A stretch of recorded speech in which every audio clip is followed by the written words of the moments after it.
Hello, नमस्कार, आदाब, सत श्री अकाल और अस्सलाम वालेकुम। मैं हूं मोहम्मद अहमद काज़मी, लेकर आया हूं आपका पसंदीदा कार्यक्रम आपके रूबरू।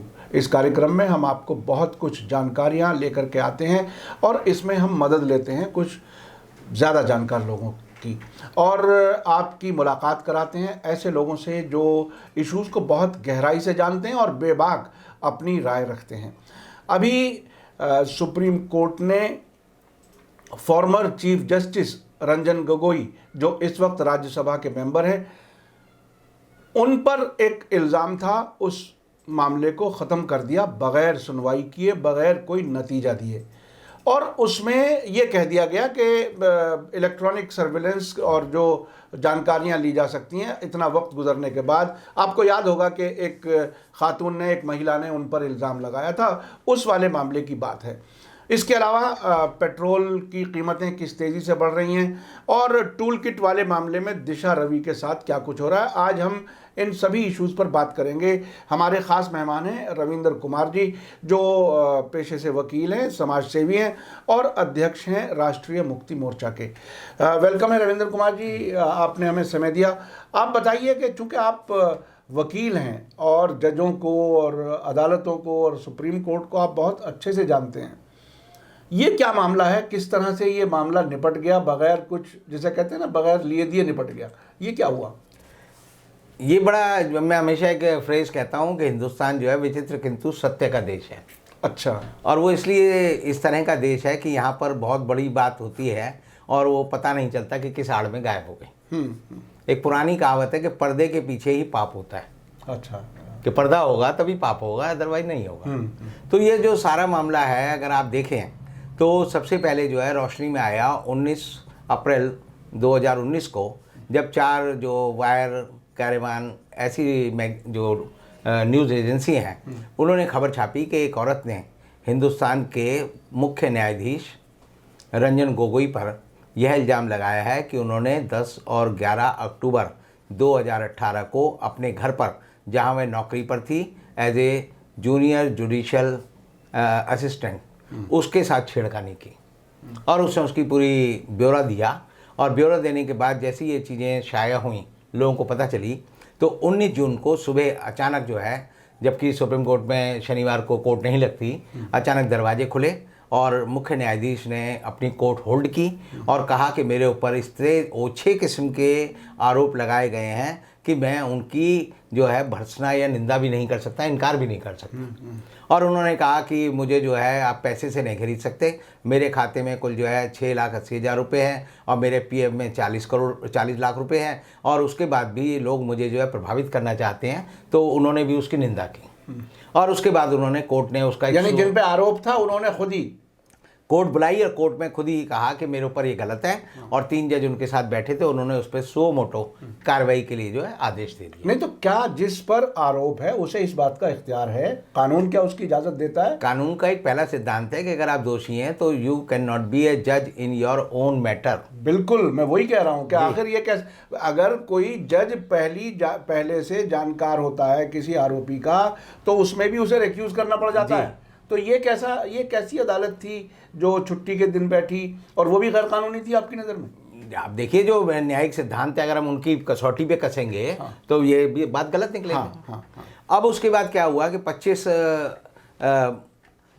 अप्रैल को 2019 में एक कोर्ट, एक बेंच बैठी जिसमें अरुण मिश्रा थे, जो कि गोगोई साहब के बड़े करीबी जज माने जाते हैं। हर मामले में उनका नाम आता था, दीपक मिश्रा के टाइम में भी आता था। और नारीवन थे और दीपक गुप्ता थे। और उसने सो मोटो कार्रवाई को आगे बढ़ाया। और आगे कार्रवाई बढ़ाते हुए उन्होंने जो है एक इन हाउस इंक्वायरी कमेटी के लिए 3 जजों की कमेटी बनाई, जिसमें जस्टिस बोबड़े, जो आज के चीफ जस्टिस हैं, वो थे। उसमें जस्टिस रमन्ना, जो अभी नंबर 2 हैं, वो थे। और उसमें इंदिरा बनर्जी, जो एक लेडी जज हैं, वो थी। तो जो लड़की थी उसने कहा कि इसमें रमन्ना और जो जस्टिस गोगोई हैं उनके बड़े करीबी संबंध हैं, तो इसलिए जो है मैं इनके सामने पेश नहीं होंगी। तो जस्टिस रमन्ना ने अपने को रिक्यूज़ किया, और रिक्यूज़ करने के बाद उनकी जगह इंदु मल्होत्रा आई। और उसने, कमेटी ने जो है बाद में एक फैसला दिया कि ये आरोप गलत हैं।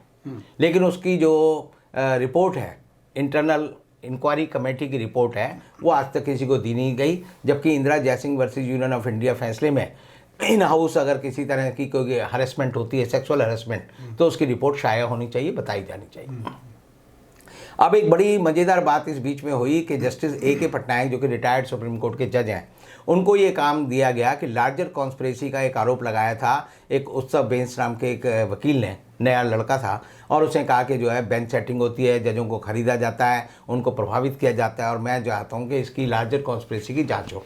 और उसके लिए जस्टिस A.K. पटनायक को जो है रिटायर्ड जज हैं, उनको ये सारी कार्रवाई सौंपी गई, और उन्होंने IB की भी मदद ली इस मामले में, CBI की भी मदद ली, और एजेंसियों की भी मदद ली, और अल्टीमेटली उन्होंने कहा कि लार्जर कॉन्स्पिरेसी से इनकार नहीं किया जा सकता। और तब उसमें उन्होंने कहा कि कुछ लोग ऐसे थे जो जस्टिस रंजन गोगोई के सख्त कदमों से, सख्त फैसलों से, जो कि उन्होंने जुडिशियल साइड पे लिए और एडमिनिस्ट्रेटिव साइड पे लिए, उससे वो जो है नाराज़ थे और वो उन्हें सबक सिखाना चाहते हैं। अब जब सबक सिखाने की बात आती है तो ये आपको देखना पड़ेगा कि वास्तव में हुआ क्या। ये औरत जिसके जो कहती है कि मेरे साथ जो है 10 और 11 अक्टूबर 2018 को मेरे पास जो है जस्टिस गोगोई आए, इन्होंने मुझे कोहली में भरा और मेरे पीछे जो है ऊपर अपना हाथ ले जाकर मेरी रीढ़ की हड्डी तक ले गए और इन्होंने मुझे सहलाया, और तब मैंने इसको रिवोल्ट किया, मैं बाहर आ गई। उसके बाद वो औरत जो है बीजेपी के जो नेता हैं RSS के जोशी, संजय जोशी, उनसे मिली, और संजय जोशी उस औरत को लेकर जो है राजनाथ सिंह के पास ले गए, जो उस समय देश के गृह मंत्री थी। और जब देश के गृह मंत्री से वो मिली तब जो है उसका पति उसके साथ था, उसका देवर उसके साथ था, RSS के कुछ वर्कर उसके साथ थे, और उसके बाद उन्होंने तय किया कि इस सारी बात को जो है कंप्लेंट के रूप में बनाया जाए और 22 के 22 जजों को सुप्रीम कोर्ट के उनके घरों पर भेजा जाए, और कंप्लेंट उन सबके घरों पर डिलीवर की गई। अब जो सुप्रीम कोर्ट ने इस सारी बात में आप देखेंगे कि कहते हैं जी लार्जर कॉन्स्पिरेसी थी, तो सुप्रीम कोर्ट अपने चीफ जस्टिस को फंसाने वाले मामले में अगर लार्जर कॉन्स्पिरेसी को ब्रेक थ्रू नहीं कर सकती, तो इसका मतलब यह है कि हमारा टोटल जो edifice of our administrative system है, जो जासूसी एजेंसियां हैं, चाहे उसमें RA हो, IB हो, CBI हो, इसका मतलब निकम्मे और नालायक है। या ये हो सकता है कि वास्तव में सच को छुपाने के लिए कह रहे हो जी हमें नहीं मिला। दूसरी जो बड़ी अजीब बात थी जो कल के फैसले में, जो कि जस्टिस संजय किशन कौल बोपन्ना और रामा सुब्रमण्यम की बेंच ने कही, वो कही कि इलेक्ट्रॉनिक जो एविडेंस हैं वो 2-2.5 साल बाद ढूंढ पाना बड़ा मुश्किल है। तो मैं रात भर सोचता रहा कौन से इलेक्ट्रॉनिक एविडेंस थे, तो 2 ही इलेक्ट्रॉनिक एविडेंस हैं, क्योंकि औरत कहती है कि ये मुझे रंजन गोगोई जो है गुड मॉर्निंग मैसेज भेजते थे और गुड मॉर्निंग मैसेज का मैं रिप्लाई करती थी। तो आपके पास 2 ही तो एविडेंस ढूंढनी है। एक तो ढूंढनी है कि व्हाट्सएप मैसेज जो थे वो अगस्त से लेकर अक्टूबर तक रंजन गोगोई ने उस औरत को भेजे, और उस औरत ने जो व्हाट्सएप मैसेज हैं वो रंजन गोगोई को भेजे। अगर उनकी जांच आप कर लें तो पता चल जाएगा कि सच क्या है, झूठ क्या है। लेकिन ये कहना सुप्रीम कोर्ट के 3 न्यायाधीशों का कि हम 2.5 साल पुरानी जो है व्हाट्सएप चैट को नहीं ढूंढ सकते, तो ये अपने आप में जो भी दिमाग वाला आदमी है उसको बताने की बात है कि तू बेवकूफ़ है, तुझे अकल नहीं है, तू पागल है, और हम जो कह रहे हैं वो ठीक है।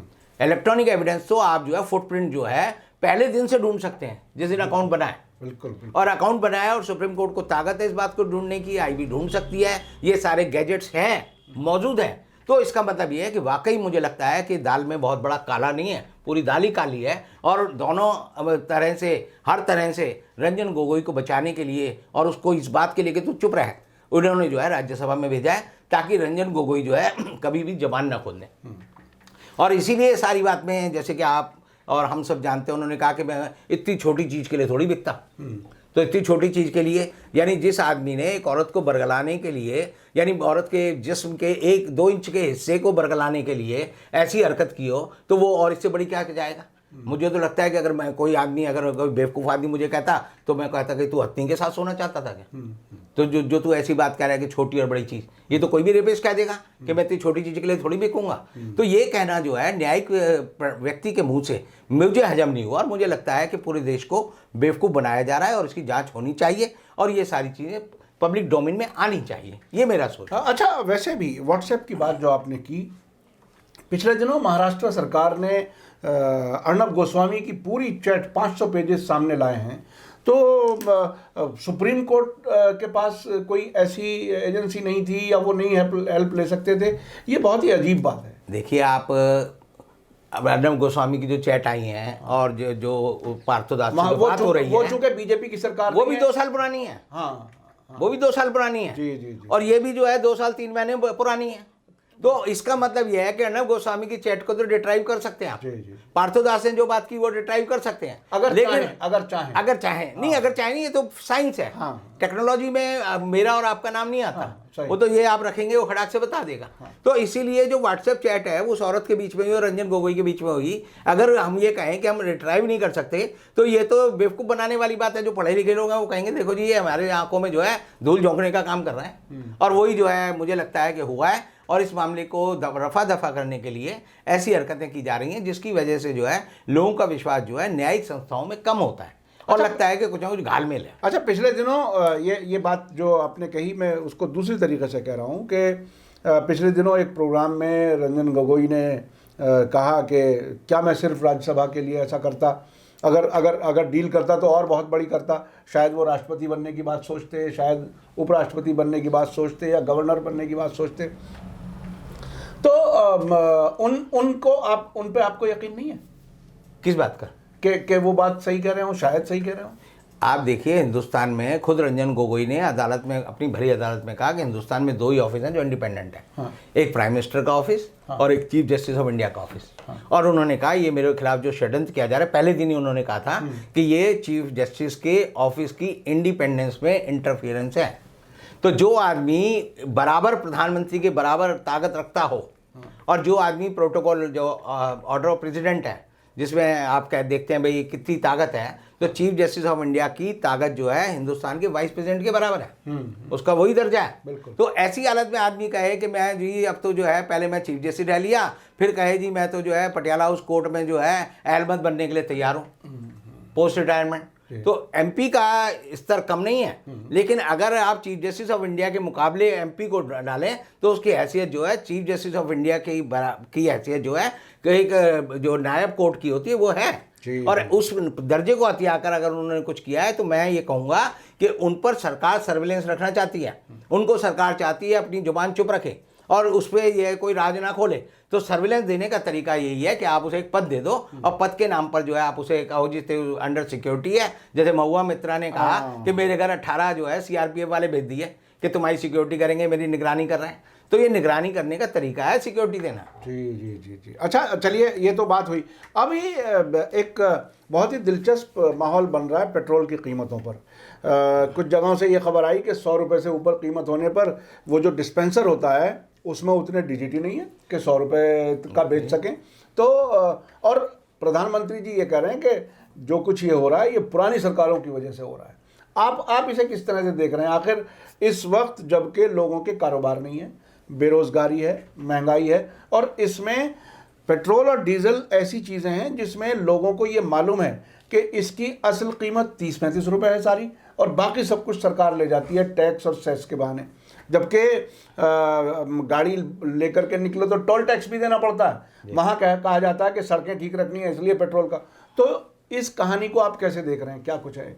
मोदी जी की एक आदत है कि जब भी वो कहीं फंसते हैं तो उनको पता है कि वो तुरंत जो है नेहरू और कांग्रेस पर जो है इल्ज़ाम लगा दो कि अगर पेट्रोल के दाम बढ़ रहे हैं तो नेहरू जी जिम्मेदार हैं। सबसे आसान है। जैसे कि कई बार होता है ना, एक आदमी जैसे आप देखेंगे कि संबित पात्रा है, वो हर चीज़ के लिए कहते हैं इसके लिए राहुल गांधी जिम्मेदार है। स्मृति ईरानी भी अक्सर ऐसे बोलती है। तो ये ऐसा है कि इनके अगर बच्चा भी हो जाए तो कहेंगे इसके लिए राहुल गांधी जिम्मेदार है।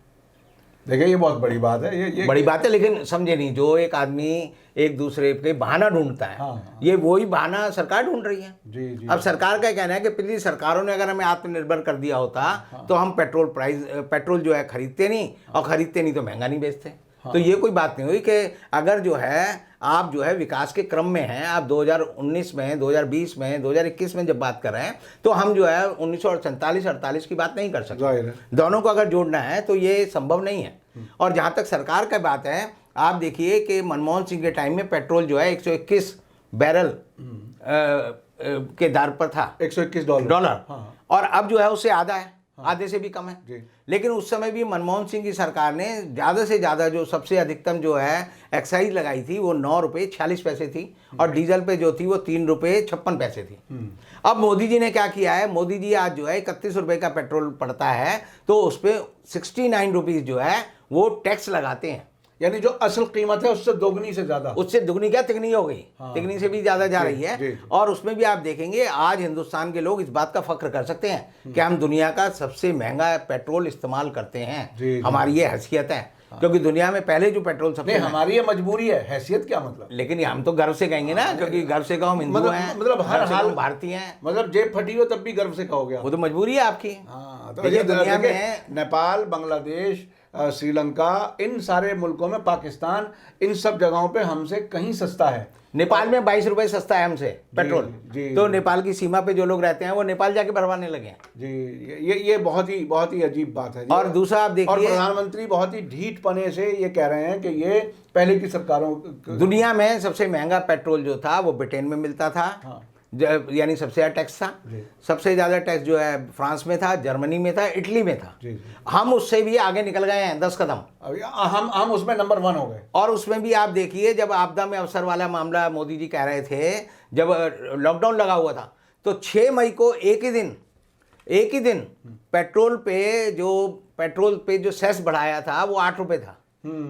और उस समय एक्साइज जो थी पेट्रोल पे 2 रुपये बढ़ाई और डीजल पे 6 रुपये बढ़ाई। और उन्होंने जो है आप देखेंगे, जब लास्ट जो सेशन था लॉकडाउन से पहले, जब पार्लियामेंट खत्म हुई तो जल्दबाजी में निर्मला सीतारमण ने एक एक्ट पास करवा लिया। और वो एक्ट बड़ा अजीब था, 1 मिनट में पास हो गया। वो इस चक्कर में करा लिया कि हम जो है पेट्रोल और डीजल पे 15 रुपये एक्साइज बढ़ाएंगे। और वो सबने पास भी कर दिया, किसी को पता भी नहीं चला। और उसके बाद ये जो कीमतें हैं घोड़े की तरह दौड़ने लगी, और दौड़ते दौड़ते आज जो है हमारे यहाँ सबसे ज़्यादा महंगा पेट्रोल है, सबसे ज़्यादा महंगा डीजल है, और सबसे ज़्यादा जो है सरकार की बेशर्मी है कि वो कहते हैं जी हमारी जो मशीनें कैलिब्रेटेड नहीं है, क्योंकि 4 डिजिट ही लेती हैं, 99 रुपये 99 पैसे। तो 100 रुपये करने के लिए हमें 5 डिजिट का कैलिब्रेशन चाहिए। यही इन्होंने नोटबंदी के टाइम किया। और आज भी मशीनें जो है कैलिब्रेटेड नहीं है। जैसे जैसे मशीनें कैलिब्रेटेड होती रहेंगी वहाँ पर पेट्रोल अपने आप 100 रुपये होता रहेगा। 100 से ऊपर जाने की गुंजाइश बन जाएगी उसकी। नहीं जाएगा, ये तो 150 रुपये भी खरीदेंगे, 200 रुपये भी खरीदेंगे। आपने मनोज तिवारी का बयान नहीं पढ़ा? वो कह रहा है मोदी जी हैं इसलिए पेट्रोल 100 रुपये मिल रहा है। मोदी जी नहीं होते तो 200 रुपये के हिसाब से हम पेट्रोल खरीद रहे हैं। मतलब हर हाल में मोदी जी अच्छे आदमी है, ये कहने की कोशिश है। वो तो हर चीज़ में आपको 10 लगेंगे तब भी कहेंगे मोदी जी है तो मुमकिन है। हाँ, ये बहुत ही अजीब बात है। अच्छा, ये दिशा रवि वाला क्या मामला, ये टूल किट कहाँ पहुँचेगा? ये कौन से टूल हैं? देखिए, आम आदमी टूल किट को ऐसे समझता है जैसे कुछ औजारों का कोई किट है, जैसे मैकेनिक होता है। जैसे आप कार खरीदो तो वो टूल किट देते हैं, टूल किट देता है। स्कूटर खरीदोगे टूल किट देते हैं। ये टूल किट क्या है? ये कौन से औजार हैं इसमें? औजार नहीं है, टूल किट जो है एक तरह से जब भी आप प्रोग्राम करते हैं, बड़ा प्रोग्राम करते हैं, जैसे शादी करनी है तो तय करोगे जी 15 अगस्त को शादी होगी, फिर उसकी जो है रस्म होगी सगाई की, या दुल्हन आएगी जाएगी, या रिसेप्शन होगा, उसमें आप लिखते हैं। वो प्लानिंग और उसका ब्यौरा होता है कि भाई 11 बजे जैसे बारात आएगी, 12 बजे जो है लोगों को खाना खिलाया जाएगा, 1 बजे जो है फेरे होंगे। तो एक टेंटेटिव अरेंजमेंट होता है अकल के लिए कि ताकि आप जो है उसी हिसाब से चलें। तो टूल किट जो है जब इस प्रोग्राम को बनाकर जब आप उसमें जो है किसी संदेश के साथ जो है अपने ट्विटर या फेसबुक या किसी अकाउंट के साथ एनेक्स करते हैं तो वो टूल किट कहलाता है। और टूल किट का मतलब यह है कि उसमें जो है जो एक शेड्यूल है उसे आप पढ़ें। अब उस शेड्यूल का ये हाल है कि हमारे सुप्रीम कोर्ट के जो जज हैं रिटायर्ड जज दीपक गुप्ता अभी रिटायर हुए हैं, उन्होंने पूरा पढ़ा और बोले इसमें टूल किट में तो कोई गलत बात नहीं है। और उन्होंने कहा कि ये लड़की को गलत फंसाया गया है, और इस लड़की के नाम पे जो बाकी लोगों को जो फंसाया जा रहा है वो गलत फंसाया जा रहा है। अब पोएटिक ये सब कोशिश किसान आंदोलन को ख़त्म करने का है क्या है आखिर? वो तो बेचारे कहीं नहीं जा रहे। मुझे ऐसा लग रहा है अभी कि सोशल मीडिया पे भी अब आहिस्ता आहिस्ता कवरेज कम होने लगी है किसानों की। नहीं, किसान आंदोलन को क्या है कि सोशल मीडिया पे ये है कि आप एक चीज़ समझिए, किसान आंदोलन अब जो है पहले जो वो दिल्ली में कंसंट्रेटेड था, एक जगह दिख रहा था, अब वो अदृश्य हो गए, धीरे धीरे गांव मोहल्ले गली और शहरों में फैल रहा है और धीरे धीरे वो वहाँ तक पहुँच रहा है। और उसका ही नतीजा है कि जो पंजाब में चुनाव हुए तो आपने देखा बीजेपी को सुपड़ा साफ हो गया, 2% वोट मिले। यानी इन्होंने लोगों के लिए यहाँ पर कील लगाई और पंजाब के लोगों ने हर जगह जो है भाजपा के लोगों के लिए कील लगा दी। तो ये जो है, ऐसा नहीं है कि आंदोलन असफल हो रहा है या वो हो रहा है। कल उन्होंने जो रेल रोको आंदोलन किया पूरा शांतिपूर्ण रहा, उन्होंने पैसेंजरों को दूध भी पिलाया, उनको केले भी खिलाए और माफ़ी भी मांगी। अच्छा, ऐसे रेल रोको ऐसे कभी नहीं देखा हमने कि बाकायदा पैसेंजर्स के साथ वो उसी तरह से, बल्कि उससे ज़्यादा नॉर्मल दिनों से ज़्यादा मोहब्बत से पेश आए, ताकि उनका कोऑपरेशन सहयोग मिले और वो जो उनका अपना आंदोलन है वो कामयाबी से आगे बढ़े। नहीं, उन्होंने समझाया कि हम आपको परेशान नहीं करना चाहते, लेकिन हमारी मजबूरी है, आप हमें सहयोग दो। लोगों ने भी 4 घंटे कहा, वैसे भी ट्रेनें कौन सी वक्त पे चलती हैं, वैसे भी हिंदुस्तान में कौन सी चीज़ शेड्यूल पे होती है, तो उन्होंने 4 घंटे का एंजॉय किया। It is experience rather then in their life, कि वो कहेंगे कि एक बार रेल रोकी गई थी तो ऐसा ऐसा हुआ हमारे साथ, तो it is event for them.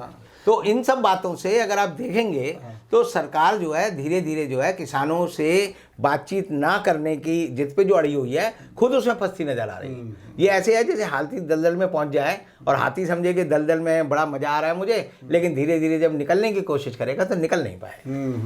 बहुत बहुत शुक्रिया रविंद्र कुमार जी, आपने बहुत ही डिटेल से चीज़ें बताई, ख़ास तौर पर रंजन गोगोई जी फॉर्मर चीफ जस्टिस के बारे में जो कुछ हुआ सुप्रीम कोर्ट में वो बताया, और उसके अलावा जो कुछ ये पेट्रोल की कीमत में जो कुछ हो रहा है और बिल्कुल गैर मामूली किस्म का एक तरह से टैक्स और सेस लेकर के लोगों की जेबें काटी जा रही हैं, और ये टूल किट वाला मामला, किसान आंदोलन, उस पर भी आपने बहुत अच्छे से लोगों को बताया, क्योंकि आम आदमी ये टूल किट समझ नहीं पाता था। मुझे भी ऐसा लगता था कि ये कौन सा ऐसा औजारों का कोई डब्बा आ गया, हाथ लग गया सरकार के। तो बहुत बहुत शुक्रिया रविंद्र कुमार जी, आप बहुत ही बेबाकी से चीज़ें बताते हैं, सूचनाएं बहुत इकट्ठी होती हैं और बहुत ही अच्छे अंदाज में आप पेश करते हैं। इसी के साथ मुझे दीजिए इजाज़त। धन्यवाद, शुक्रिया, जय भारत, जय हिंद।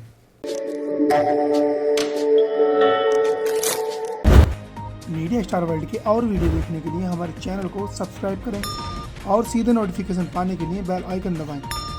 और अगर हमारी खबर सच्ची और अच्छी लगे तो अपने व्हाट्सएप, इंस्टाग्राम, फेसबुक और ट्विटर अकाउंट पर ज़रूर शेयर करें।